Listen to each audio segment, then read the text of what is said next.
جس میں 20,000 روپے تھے۔ میری بہن کی شادی ہونے والی تھی اور ابا نے یہ روپے اس کی شادی کے لیے نکالے تھے۔ آٹو رکشہ والے کو ہم نے بہت تلاش کیا اور پولیس میں رپورٹ بھی لکھوا دی، لیکن اتنے بڑے شہر میں کسی شخص کا ملنا ناممکن تھا جس کو ہم جانتے بھی نہ ہوں۔ میری ماں اور ابا کو بہت صدمہ ہوا۔ ان کی تمام عمر کی کمائی یہی رقم تھی اور پھر میری بہن کی شادی ہونے کو تھی، مگر میرے ابا صابر انسان ہیں۔ انہوں نے اس آٹو رکشے والے کو نہ بددعا دی اور نہ کوسا، بلکہ جب بھی اماں کچھ اس کے بارے میں برا بھلا کہنے لگتی تو ابا منع کر دیتے اور کہتے، صبر کرو منّے کی اماں، شاید اللہ کی کوئی بہتری ہو، اس میں پوشیدہ ہو سکتی ہے، شاید اس آدمی کو ان روپوں کی ہم سے زیادہ ضرورت ہو، اللہ رازق ہے، ہمیں کہیں اور سے دے دے گا، شاید وہ رقم ہماری قسمت میں نہیں تھی۔ میرے ابا نے اپنے آبائی مکان کو فروخت کر دیا اور میری بہن کی شادی میں ان روپوں کو خرچ کیا اور ہم لوگ ایک کرائے کے مکان میں رہنے لگے۔ میں نے کسی طرح سے ہائی اسکول پاس کیا اور ایک کمپنی میں نوکری کر لی۔ مجھے یہ بیگ پا کر احساس ہوا کہ اس کے مالک کو اس کے کھو جانے سے نہ جانے کتنا بڑا نقصان پہنچے، اس لیے جلد سے جلد یہ امانت اس کے سپرد کر دینی چاہیے۔ بس میری یہ خواہش ہے کہ میں اس قابل ہو جاؤں کہ اپنا پرانا مکان پھر حاصل کر لوں۔ ناصر میاں، تمہاری کہانی بہت دکھ بھری ہے، اس سے مجھے بہت بڑا سبق حاصل ہوا ہے۔ مجھے یقین ہے کہ ایک دن تم اپنا مکان ضرور حاصل کر لو گے۔ میری کمپنی میں ایک اکاؤنٹ کے آدمی کی ضرورت ہے، میں سمجھتا ہوں کہ تم اس کے لیے موزوں شخص ہو، کیا تم میری کمپنی میں کام کرنا پسند کرو گے؟ ہاں، یہ تم پر کوئی احسان نہیں کر رہا ہوں، بلکہ تمہاری ایمانداری ہماری کمپنی کے لیے انعام ہوگی۔ مجھے آپ کی کمپنی میں آپ کی نگرانی میں کام کر کے بہت خوشی ہوگی جناب، مگر میں اپنے ابا جی سے بھی رائے لے لوں۔ ناصر نے جواب دیا، ہاں، میں تمہارے ابا سے جلد ہی ملوں گا، مجھے یقین ہے کہ ان کو کوئی اعتراض نہیں ہوگا، تم میری کمپنی میں کام کرو اور اگر اعتراض ہوگا تو میں ان کو منا لوں گا۔ کریم بھائی نے ناصر کی پیٹھ تھپ تھپائی۔ اب ناصر حسین کریم بھائی کی کریم آٹو کمپنی میں اکاؤنٹنٹ تھا اور 60,000 روپے ماہانہ پاتا تھا اور کمپنی کی گاڑی اس کو گھر لے جاتی تھی اور گھر چھوڑ آتی تھی۔ اس واقعے کو 1 سال بیت چکا تھا۔ ناصر حسین کے گھر کا نقشہ بدل چکا ہے۔ اب اس کے پاس اتنی رقم ہے کہ وہ اپنا پرانا گھر خرید سکتا ہے۔ وہ اپنے ابا کو لے کر اپنے پرانے گھر کو دیکھنے جاتا ہے تو ان کو بہت مایوسی ہوتی ہے۔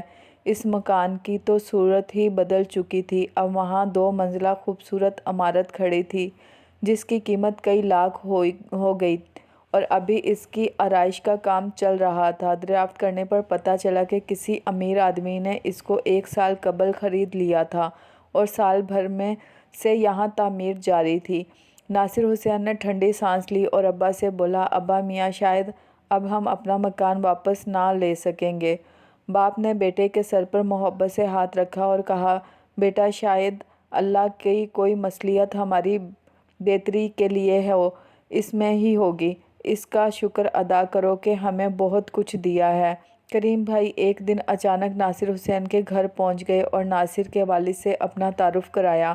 مجھے کریم بھائی کہتے ہیں، ناصر میاں میری کمپنی میں کام کرتے ہیں، بہت محنتی اور لائق نوجوان ہیں۔ کریم بھائی نے کہا، جناب والا، آپ کا کس زبان سے شکریہ ادا کروں؟ آپ کا بہت بڑا احسان ہے کہ آپ نے ناصر کو اپنی کمپنی میں کام دیا اور اس پر اعتبار کیا۔ ابھی تو وہ نا تجربے کار ہے۔ ناصر کے والد نے کہا، محترم، تجربے کے لیے عمر کی قید نہیں ہوتی، کبھی کبھی نوجوان جلد وہ تجربے حاصل کر لیتے ہیں جو ہم بوڑھے لوگ کبھی نہیں کر پاتے اور ہمیں مدتوں لگ جاتی ہے۔ کریم بھائی نے ہنس کر کہا، میں آپ کی کیا خدمت کروں؟ آپ مجھے حکم دیتے تو میں آپ کے دولت خانے پر حاضر ہو جاتا۔ میں غریب آدمی ہوں، آپ بہت بڑے انسان ہیں، آپ کا یہ احسان ہے کہ مجھے یہ عزت بخشی۔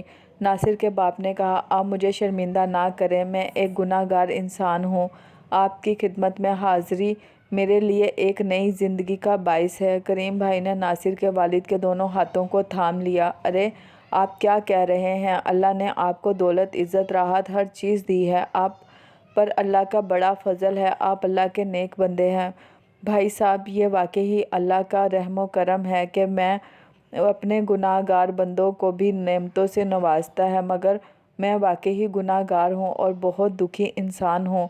کریم بھائی نے ٹھنڈی سانس بھر کر کہا، ناصر میاں نے بتایا تھا کہ آپ سے تقریباً 15 سال پہلے کوئی آٹو رکشے والا آپ کے روپوں کا تھیلا لے کر بھاگ گیا تھا۔ جی ہاں، مجھے وہ حادثہ کل جیسا لگتا ہے، مگر اب اس کے دہرانے سے کیا حاصل؟ اللہ کرے کہ وہ رقم اس آٹو رکشے والے کے لیے آرام کا باعث ہوئی ہو۔ ناصر کے ابا نے جواب دیا، ہوا یہ کہ جب آٹو رکشے والا گھر پہنچا تو اس نے دیکھا کہ پیچھے کی سیٹ پر ایک تھیلا رکھا ہوا ہے۔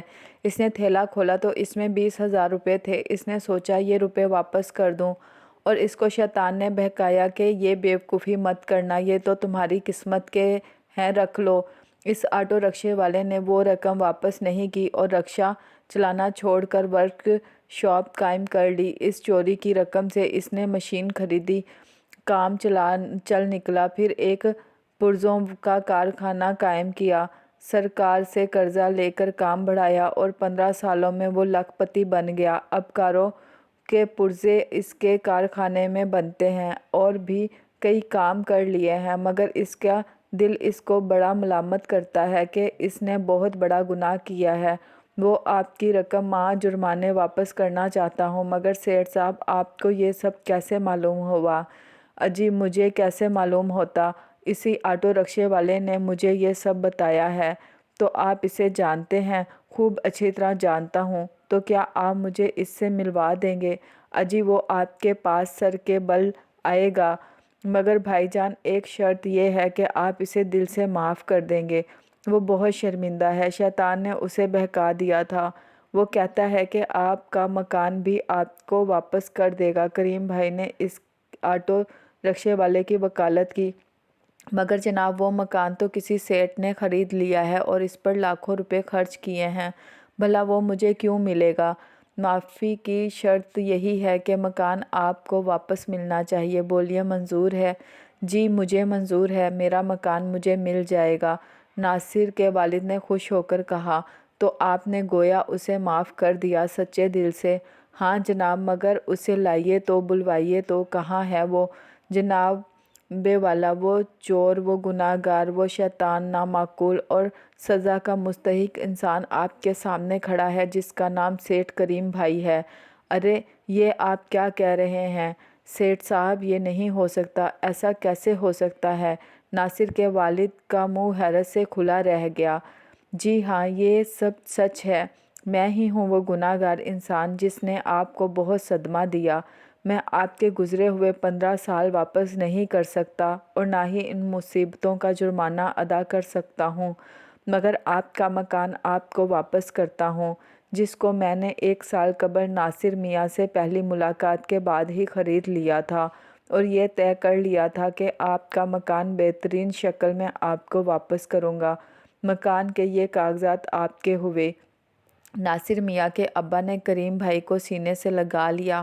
آپ بہت بڑے دل کے انسان ہیں، احساس گناہ اور اس سے توبہ کرنا بہت بڑی بات ہے۔ میں نے آپ کو معاف کیا، اللہ تعالیٰ بھی آپ کو معاف فرمائے۔ کاش ہمارے ملک میں سارے سیٹھ آپ جیسے ہو جائیں۔ یہ سن کر کریم بھائی کی آنکھوں سے خوشی کے آنسو نکل پڑے۔ ایک درخواست اور ہے، اگر آپ قبول کر لیں مجھ پر بڑا احسان ہوگا۔ میری ایک بیٹی ہے، میں چاہتا ہوں کہ ناصر میاں جیسے نیک اور محنتی نوجوان سے اس کی شادی ہو، کیا آپ اس کی اجازت دیں گے؟ کریم بھائی بولے، ناصر آپ کا بیٹا ہے، آپ یہ خوشی اس کے ساتھ اپنی بیٹی کی شادی کر سکتے ہیں۔ یہ ہماری خوش قسمتی ہوگی کہ ناصر آپ کی سرپرستی میں رہے۔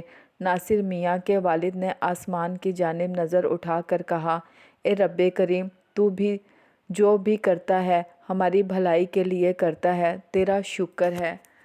تو دوستو، آپ کو یہ کہانی کیسی لگی؟ کیا آپ مزید کہانیاں سننا چاہیں گے؟